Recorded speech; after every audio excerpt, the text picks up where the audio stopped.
So my advice to the journalism students looking for a job is to kind of think of yourself as a high concept movie, and I said this in the panel, but you want to kind of sell yourself. So if you know me or I know you and I know Wendy, so I say, the first thing that comes to mind when I think of Wendy is that she's a video production genius. Like, she knows everything about sound, video production, lighting.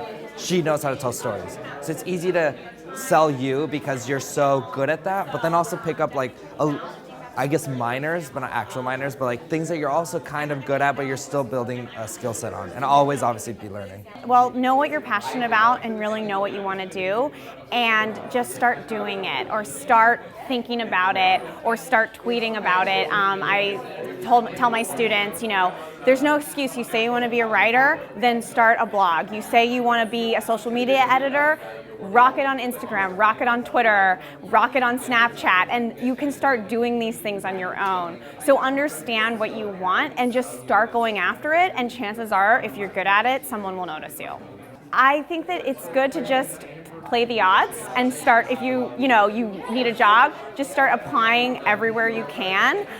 When I was in school, I wanted to intern in New York for the summer, and I actually already had housing, but I didn't have an internship yet. So I said, I'm going to apply to one internship every single day. I'm going to send out at least one resume per day. And then I did that for a while, and then I ended up getting 2 offers, and I ended up getting a kick-ass internship.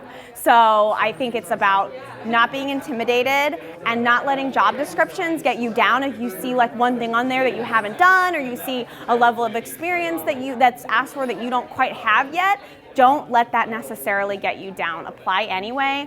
I think that something people need to understand is that companies hire people, they don't just fill positions. And if you are a great, well-rounded candidate, a company's gonna want you.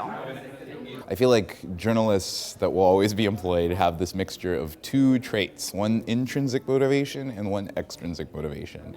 Their intrinsic motivation is that they are deeply curious about the world. They always want to discover things. As long as you always want to learn things, to know something that nobody else knows, as long as you want to discover something that is true, and as long as that desire is paired with a desire to really share, to spread the word, to tell that story in a way that others are going to hear it, you'll always have a job in journalism. When we're talking about jobs, that networking and being visible in the industry is also important. I think that one thing is to have a sense of where you want to work, of who's doing work that you like, organizations and individuals, who's doing work that you just really enjoy, and learning how they do it, and learning in a bunch of ways, both by dissecting how it is that they tell the stories that you like to see from them, by talking with them and asking them what they've learned and how they do it, by taking classes if you need to, but learning who's doing work that you love both gives you a good compass on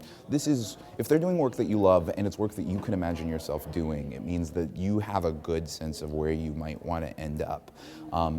And it kind of focuses your attention on how do I get there.